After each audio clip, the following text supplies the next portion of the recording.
नमस्कार सुमित जी। बहुत बहुत स्वागत है आपका। नमस्कार, जय सिया राम। जय सिया राम।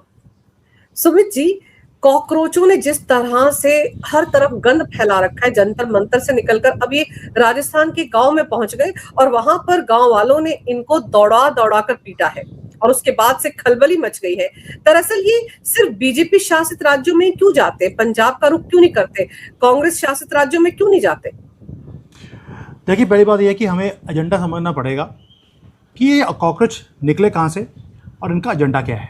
वो हमें पहले दिन से पता है कि ये वहाँ पर आए हैं सिर्फ बीजेपी को अपनी सत्ता से बाहर निकालने के लिए। एक एंटी बीजेपी, एक नैरेटिव को क्रिएट किया जा रहा है। वो डे वन से हमें दिखता है। अगर मुद्दा स्टूडेंट्स का होता तो झारखंड जाते हैं, मुद्दा होता तो ये साउथ में जहाँ पे कांग्रेस की सरकार है ये वहाँ जाते हैं। ये नहीं गए, तब बोल दिया हमें टाइफाइड है। दुनिया भर में घूमने के लिए इनके पास टाइम है, पैसा है, लेकिन झारखंड में जाने का इनको टाइफाइड या कोई ना कोई, पूरी की पूरी टीम हमारी जो बोल रहे थे कि ये बीमार हो गई है। चलिए, वो कहते हैं कि कॉकरोचों को जब ज़्यादा खाना दे दो तो उनकी तबीयत खराब हो जाती है, वो इन्होंने प्रूव कर दिया।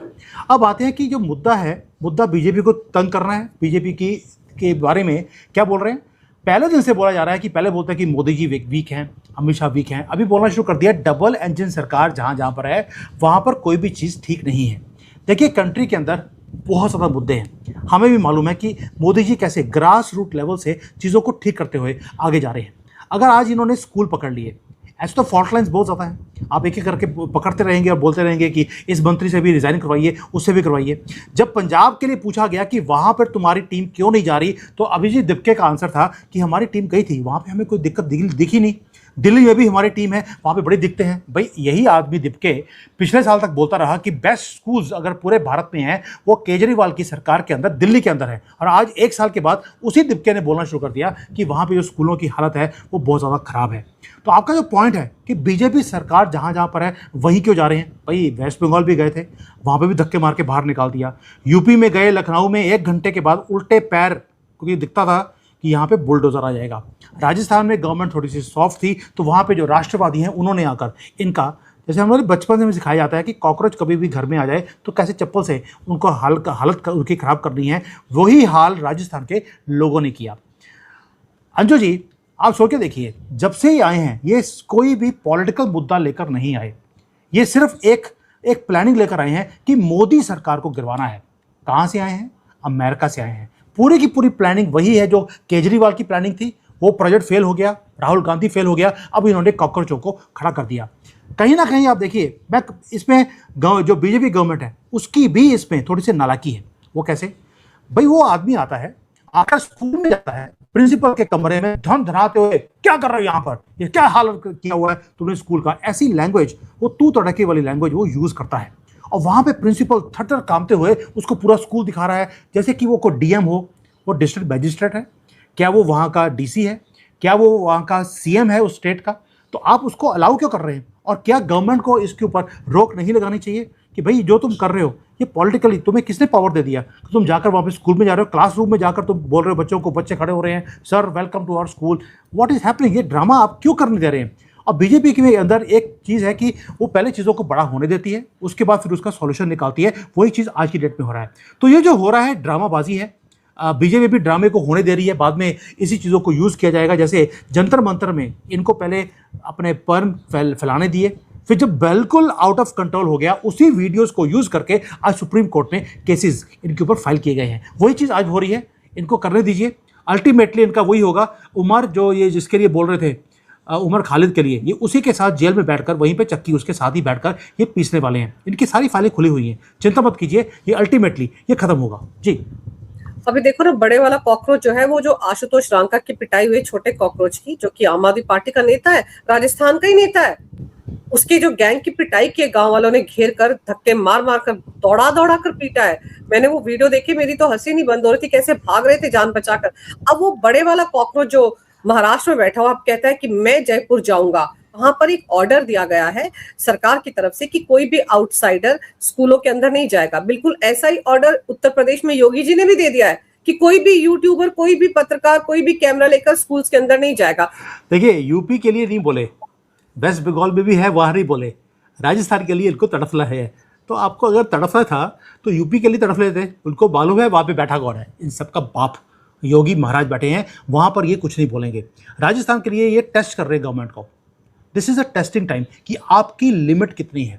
वो उकसाने की कोशिश कर रहे हैं, यहाँ पे पुलिस है, एडमिनिस्ट्रेशन है, वो उस झांसे में नहीं आ रही। जो हुआ है मैंने भी वो वीडियो देखी है।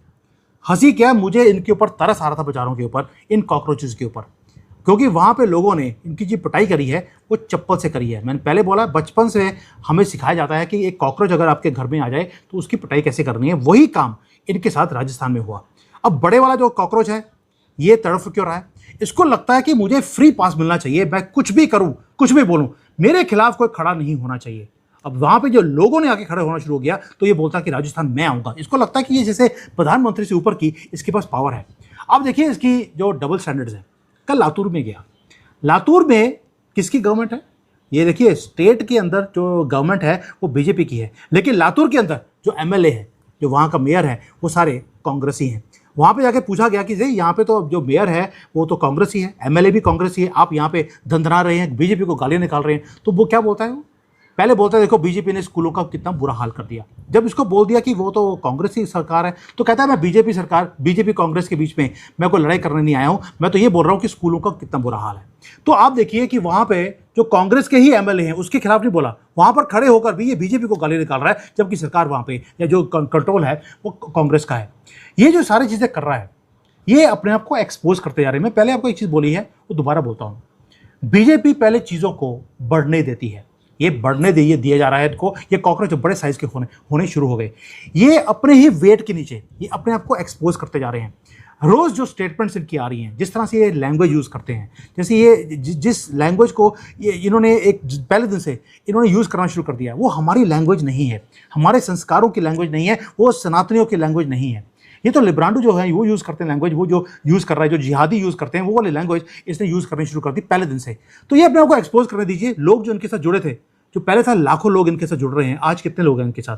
30-40 लोग होते हैं, वो भी जो गुंडागर्दी करने वाले हैं, गंदी लैंग्वेज यूज़ करने वाले लोग हैं, वो इनके साथ हैं। आहिस्ता आहिस्ता लोग इनसे पीछे हटने शुरू हो गए। तो let them expose themselves, nothing is going to happen. बड़ा कॉकरोच हो या छोटा, सबकी पिटाई वैसे ही होगी जैसे राजस्थान में हुई है, और पूरे भारत में ये काम होने वाला है।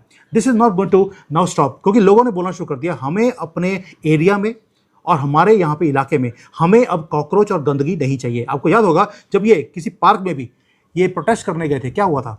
वहाँ पे लोगों ने बोल दिया कि हमारे यहाँ पर सोसाइटी में और हमारे एरिया में हमें कॉकरोच नहीं चाहिए, प्लीज़ यहाँ से अपना बोरी बिस्तर उठाइए, किसी और जगह जाइए। And they had to run away from there. तो पूरे भारत में इनके खिलाफ अब मुहिम ऑलरेडी शुरू हो चुकी है। पूरा सोशल मीडिया पे जैसे ये छाए थे, उसी सोशल मीडिया पे जहाँ पर ये पैदा हुए थे उसी में ये खत्म होने वाले हैं। ये राइटिंग ऑन द वॉल है, ये कुछ दिनों की बात है जी। अभी देखो कैसे उसने अल्टीमेटम दिया 48 घंटे का कि जिन लोगों ने हमारे साथ मार पिटाई की है उनके खिलाफ एक्शन लिया जाए। और जो बैन लगाया गया है एंट्री पर कि आउटसाइडर्स नहीं आ सकते, यूट्यूबर्स नहीं आ सकते स्कूल कॉम्प्लेक्स में, वो बैन भी हटाया जाए। डिमांड कौन कर रहा है? एक कॉकरोच जिसका खुद का था पता नहीं, पैसे कहां से आ रहे। मेरे को तो एक चीज समझ नहीं आती सुमित जी कि जब ये यहाँ वहां घूमते हैं, हमने तो एक शहर से दूसरे शहर जाना हो कितनी बार सोचते कि इतना टिकट लेगा, रहेंगे क्या, खाएंगे क्या। ये लोग तो अचानक से उठते हैं, बाय ट्रेवल करके कहीं और पहुंच जाते हैं, काम धंधा तो कुछ कर नहीं रहे, तो पैसा कहां से आ रहा है इसके लिए? ये आशुतोष रांका कैसे पहुंच गया वहां पर इतनी सारी गाड़ियों में 70 और 100 लोगों को बैठाकर? ये गाड़ियां कहां से आती है? कौन इनको स्पॉन्सर कर रहा है? सवाल तो ये भी है। देखिए ये सारी बातें ये आम आदमी भी पूछ रहा है। मैं आम आदमी पार्टी की बात नहीं कर रहा हूँ जिन्होंने इनको पैदा किया, मैं बात कर रहा हूँ आम आदमी जो कॉमन मैन है। वो भी पूछते हैं कि यार तुम इतना जो मोबिलाइजेशन कर रहे हो कहाँ से कर रहे हो? तुम्हारे बाप की सैलरी 60,000 रुपये महीने की, तुम्हारे पास एक फूटी कौड़ी नहीं है जो तुम क्लेम करते हो, अनएम्प्लॉयड हो, तो तुम्हारे पास ये सारा पैसा कहाँ से आ रहा है? ये 5-5, 6-6 हज़ार करोड़ रुपए जो तुमने सोशल मीडिया पे लगा दिए, ये तुम्हारी फंडिंग कौन कर रहा है? और जैसे ही गवर्नमेंट ने बोला कि आपके मनी ट्रेल के ऊपर अब हम पूरी इन्वेस्टिगेशन करेंगे, इमीडिएटली ये वहाँ पहुँच गया। देखिए ये तो कपिल सिब्बल के पास कि मुझे बचा लो माई बाप, ये तो मेरी पूरी की पूरी कुंडली ये खोलने वाले हैं। तो वी अंडरस्टैंड कि पैसा कहाँ से आ रहा है। ये एंटी नेशनल्स को जो फंडिंग करने वाले जो पूरे के पूरे मुहिम है, मैंने भी अपने चैनल पे वीडियो बनाया था कि किस तरह से चाइना इनको फंड कर रहा है, कैसे सोरोस इसके पीछे लगा हुआ है, कैसे केजरीवाल इसकी हर डिमांड को वो पूरा करता जा रहा है। पूरी की पूरी स्क्रिप्ट जो कुछ केजरीवाल ने अपने टाइम पे किया था वही चीज़ें आज ये कॉकरोच कर रहे हैं। अब देखिए थप्पड़ खाने से शुरू किया था केजरीवाल ने, इसने भी थप्पड़ खाने से ही काम शुरू किया। और उसके बाद उसने भी गवर्नमेंट को गिरवाने की बात करी थी, इसने भी वही काम किए। तो स्क्रिप्ट वही है, किरदार नया है, पैसे भी वहीं से आ रहे हैं जहां पर केजरीवाल के पास आए थे। तो ये सारी मनी ट्रेल्स इस बार छोड़े नहीं जाएंगे, एक एक चीज़ खोली जाएगी। ऑलरेडी गवर्नमेंट के पास है, मैं पहले बोल रहा हूँ, इनको पहले करने दिया जाए, उसके बाद इसका हिसाब दिया जाएगा। आप चिंता मत करो, अगर आपको समझा, मुझे समझा, तो हमारे देश के लोग इतने बेवकूफ़ नहीं है। मैं हमेशा बोलता हूँ, लोगों को लगता है कि सिर्फ भारत के लोग अनपढ़ हैं, उनको समझ नहीं आती।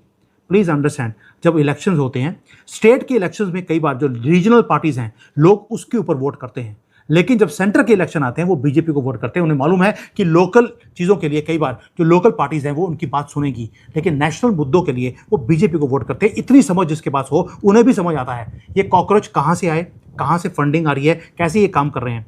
People are not foolish, government को मालूम है क्या कुछ है, और इनका हिसाब कुछ दिनों में आप देखते रहेंगे कि now files are getting opened up. पूरी की पूरी फाइल्स ऑलरेडी गवर्नमेंट के पास हैं, और इवन की कोर्ट के अंदर भी है, हाई कोर्ट और सुप्रीम कोर्ट में इनकी सारी फाइलें हैं। उनके सारे के सारे जो फुटप्रिंट्स हैं वीडियोस के, वो सारे वहाँ पर हैं। अगर इनको डर नहीं होता तो अपने फुटप्रिंट्स पुराने वाले, जहाँ पर इन्होंने गवर्नमेंट को और इवन की सुप्रीम कोर्ट को और हाई कोर्ट को बोला था हम आपकी जजमेंट्स को मानते नहीं है, इन्होंने डिलीट करने शुरू कर दिए। डिलीट क्यों कर रहे हैं? क्योंकि इनको मालूम है कि इनके ऊपर जब काज गिरेगी, इनको बचाने वाला कपिल सिब्बल हो या कोई और हो, नहीं बचा सकेगा जी।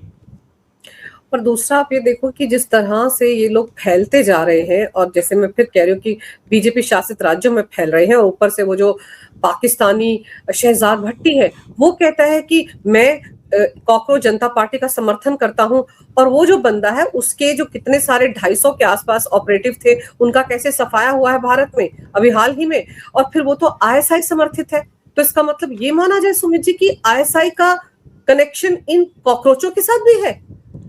देखिए अंजू जी, पहली बात बताऊंगा आपको, जो भी एंटी इंडिया का सेंटीमेंट रखता है वो हमेशा सपोर्ट करेगा। मैं इसका दूसरी तरफ से आपको एग्जांपल देता हूँ। बलूचिस्तान में वहाँ पर जो फ्रीडम फाइटर्स हैं बलूचिस्तान के, उन्होंने जब वहाँ पर आज़ादी डिक्लेयर करी कि हम 80-90% बलूचिस्तान को हम आज़ाद करवा चुके हैं, तो भारतीयों ने भी पूरा सपोर्ट किया मॉरली कि हम आपके साथ खड़े हैं, आप जाइए वहाँ पर अपने कंट्री को आप बनाइए। तो ये जो दुश्मन कंट्री होता है उसमें दूसरे कंट्री के लोग सपोर्ट करते हैं, हम भी सपोर्ट करते हैं बलूचिस्तान फ्रीडम फाइटिंग को, और पाकिस्तान ऑक्युपाइड जो इंडियन टेरिटरी ऑफ कश्मीर है, जो कुछ वहाँ पे हो रहा है हम भी सपोर्ट करते हैं उनको। जब उन्होंने बोलना शुरू कर दिया अब हम भारत के साथ मिलेंगे, अब हम पाकिस्तान के साथ नहीं रहना चाहते, तो we are also supporting them. ये चलता रहेगा। मुद्दा ये नहीं है कि इनको क्या आईएसआई सपोर्ट कर रहा है, मुद्दा ये है जिसने बोला है कि मैं आपको सपोर्ट कर रहा हूँ, भट्टी, जिसको हमने पूरा भट्टी में डालकर पूरा भून दिया है उसके पूरे नेटवर्क को, उसने बोलना शुरू कर दिया कि मैं कॉकरोचों को सपोर्ट करूँगा। सपोर्ट किस तरह से करेगा? Moral support. उसमें फ़र्क क्या पड़ता है? अगर वो यहाँ पर जिहादियों को एक्टिवेट करने के बाद इनके खेमे में भेजेगा तो और भी ज़्यादा इनकी जो कबर खुदने वाली है कॉकरोचों की, उसके अंदर और ज़्यादा फाइल मिल जाएगी अमित शाह को। ये तो हमारे लिए बड़े फ़ायदे की बात है कि आईएसआई ने ओपनली बोलना शुरू कर दिया हम इनको सपोर्ट करते हैं। और अगर एक बार भी इनकी जो ये जाते हैं स्कूलों में या कहीं भी, वहाँ पर जिहादी दिख गया कोई भी इनके साथ, जिसकी ऑलरेडी फाइलें हमारी होम मिनिस्ट्री के पास है, उसके बाद ये कोई भी छूटने वाला नहीं है। तो जो हो रहा है बहुत अच्छा हो रहा है। जो लोग बहुत ज़्यादा परेशान हैं, मेरे पास बहुत मैसेजेस आते हैं कि सर ये जो है इतना गंद पड़ गया है पूरे भारत के अंदर, कॉकरोचेस ने गंद डाला हुआ है, पूरा मीडिया इनके पीछे पीछे माइक लेके फिर रहा है, why they are letting it happen, क्यों नहीं पकड़ के इनको जेल में करते। मैं पहले बोला है, राहुल गांधी को भी हर हरकतें करने दी जा रही हैं, वो जब जाते हैं मीडिया पीछे पीछे फिरता है। आज हो क्या गया? राहुल गांधी इररेलेवेंट हो गया है पॉलिटिक्स के अंदर अपनी उन हरकतों के कारण, क्योंकि मीडिया ने ही उनको एक्सपोज कर दिया उनकी एक एक बात को। वही चीज़ कॉकरोचों के साथ हो रही है, इसलिए पाकिस्तान अगर सपोर्ट भी कर रहा है, हमें कौन सा कोई छुपी हुई बात है? कोई भी फॉल्ट लाइन भारत का होगा तो पाकिस्तान यूज़ करेगा, पाकिस्तान को होगा तो भारत भी यूज़ करेगा। यही पॉलिटिक्स है, यही दस्तूर है पॉलिटिक्स का। और दुश्मन कंट्री में अगर हम उनके फॉल्ट लाइन्स को हम यूज़ नहीं करते तो फिर ये हमारे से बड़ा बेवकूफ़ आदमी कोई नहीं है। तो लेट देम डू इट। जितना वो सपोर्ट करेंगे कॉकरोचों को, उतना ये एक्सपोज होंगे, उतनी ज़्यादा डंडे पड़ेंगे जी। आपको लगता है कि अब कंपटीशन जो है कॉकरोच और राहुल गांधी के बीच में हो गया? क्योंकि जब ये जंतर मंतर पर बैठे थे तो राहुल गांधी वहां नहीं गए, वो पीएम के घर के बाहर पहुंच गए, और अभी एक दिन पहले वो एक एफआईआर दर्ज करवाने के लिए पुलिस स्टेशन पहुंच गए। अरे वो तो सीधे सीधे कोर्ट का दरवाजा खटखटा सकते थे कि भाई इसकी एफआईआर नहीं कर रही है पुलिस, जरा देखे इस मामले में क्या है, लेकिन वो तमाशा करने के लिए वहां पहुंचे, और जैसा आपने कहा पूरा मीडिया उसके इर्द गिर्द घूम रहा था। देखिए अर्जुन जी, मैं आपको समझाता हूँ कि राहुल गांधी का तो मुद्दा क्या है। मुद्दा है कि वो हर चीज़ को पहले प्रैक्टिस करता है। उसकी भी फाइलें खुली पड़ी हैं। आपको मालूम है उसका जो फॉरेन का पासपोर्ट है उसकी फ़ाइल है, ऑलरेडी उसके पास नोटिस आया हुआ है। जो नेशनल हेराल्ड का केस है ये वहाँ पे पेश नहीं हो रहे हैं। तो ये सारे मुद्दे हैं। उसे मालूम है कि आगे जाकर उसको बार बार पुलिस में स्टेशन में जाना पड़ेगा, तो इसकी प्रैक्टिस उसने आज से उसने शुरू कर दी। वो और उसकी जो इररेलेवेंट बहन है वो भी वहाँ पे पहुँच गई है। और वहाँ पे क्या कर रहे हैं वो, वहाँ पे जाकर क्या बोल रहे हैं कि ये मुझे अमित शाह का FIR लॉन्च करवाना है क्योंकि इन्होंने पैलेट जो ये गन्स हैं उसको यूज़ किया था। पहली बात ये है कि जो ये आज कर रहा है पुलिस स्टेशन में, आगे जाकर देखेंगे ये जेल के बाहर भी बैठा होगा कि उमर खालिद को बाहर निकाला जाए। उसकी आपको लगेगा कि उसकी सपोर्ट के लिए वहाँ जा रहा है, वो गलत चीज़ है। वहाँ पर भी इसलिए जाएगा क्योंकि इसको तिहाड़ जेल में बहुत जल्दी जाना है। ये उसकी प्रैक्टिस पहले से करनी शुरू कर देता है। बट मुद्दा क्या है? मुद्दा है कि इनको FIR अमित शाह जी के अगेंस्ट ही क्यों करवाना है, उनसे ही रेजिग्नेशन क्यों दिलवाना है, वो आपको समझने की जरूरत है। रेजिग्नेशन इसलिए चाहिए क्योंकि इनका बनाया हुआ जितना जाल था भारत को तबाह करने का, राहुल का और कांग्रेस का, वो अमित शाह जी ने वो सारा बर्बाद कर दिया। कश्मीर को इन्होंने डिस्प्यूटेड बनाया हुआ था, हमने उसे भारत में लगा दिया, अमित शाह की देन है। इन्होंने पूरे भारत में 300-400 जगह पर इन्होंने नक्सलवाद को खड़ा किया हुआ था कांग्रेस ने, जिसके कारण इनकी वोट बैंक्स इनकी चलती थी, पॉलिटिक्स चलती थी।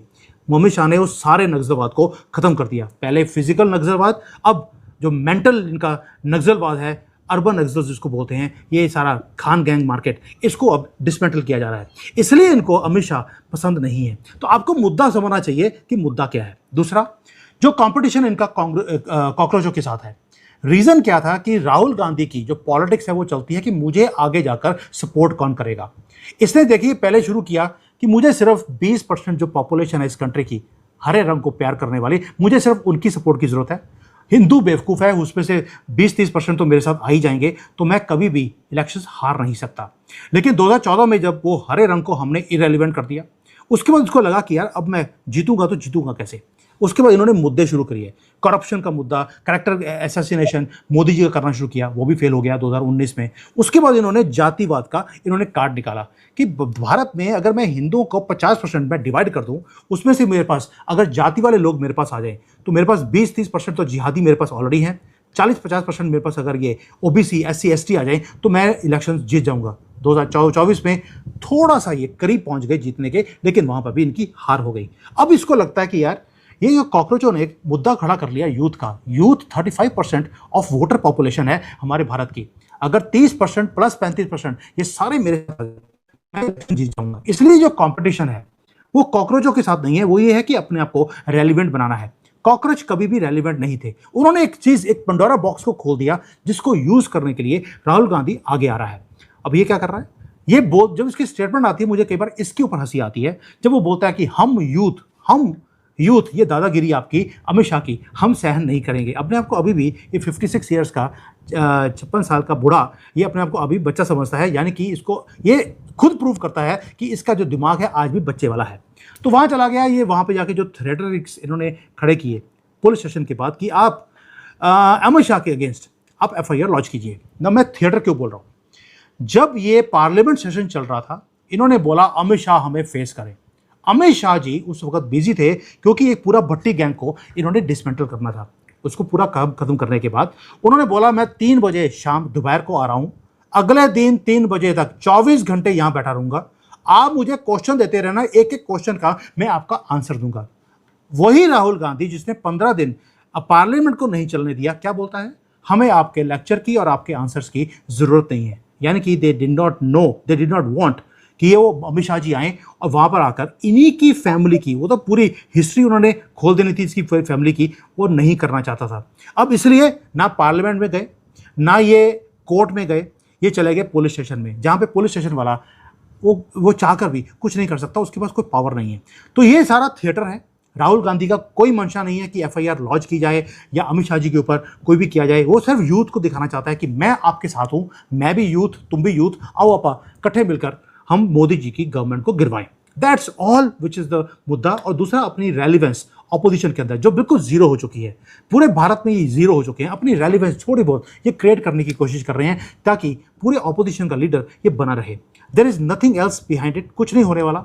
ये जो चल रहा है चलने दीजिए। कॉकरोच अपने लगे हैं लाइमलाइट में आने के लिए, राहुल गांधी खुद लगा है लाइमलाइट में रहने के लिए, केजरीवाल खुद लगा है कि किसी तरीके से वो ऑपोजिशन का लीडर बन जाए। बाकी सबको ऑलरेडी मोदी जी इररेलेवेंट कर चुके हैं वेस्ट बंगाल, बिहार और ये सारे इलेक्शन जीतने के बाद। So let's see, let this theatres happen. ये जो यूट्यूब वाले लोग हैं या जो मीडिया वाले लोग हैं उनके लिए मुद्दा रहता है वीडियोस बनाने का और लोगों को एंटरटेनमेंट मिलता रहता है, otherwise there is nothing behind it. जी, ये वंदे मातरम को लेकर जिस तरह से घिरी है कांग्रेस पार्टी, जो स्टैंड उन्होंने ले लिया कि हम तो 1937 में जो प्रस्ताव पारित हुआ था उस वक्त की कांग्रेस में, जो आजादी से पहले वाला कांग्रेस थी जिसको बनाया भी किसी अंग्रेज ने था, तो हम तो उसी पे कायम रहेंगे। इनको आजादी से कोई मतलब नहीं, इनको संविधान से कोई मतलब नहीं, इनको देश की संसद से कोई मतलब नहीं है। आपको लगता है कि उस मुद्दे में जिस तरह से घिरे हुए हैं, जैसे अमित शाह ने कहा कि उस मुद्दे को सड़क पर तक लेकर जाया जाएगा, लोगों के बीच लेकर जाया जाएगा, उसके बाद आपको लगता है कहीं मुद्दे को डाइवर्ट करने की कोशिश करें, इसलिए पूरा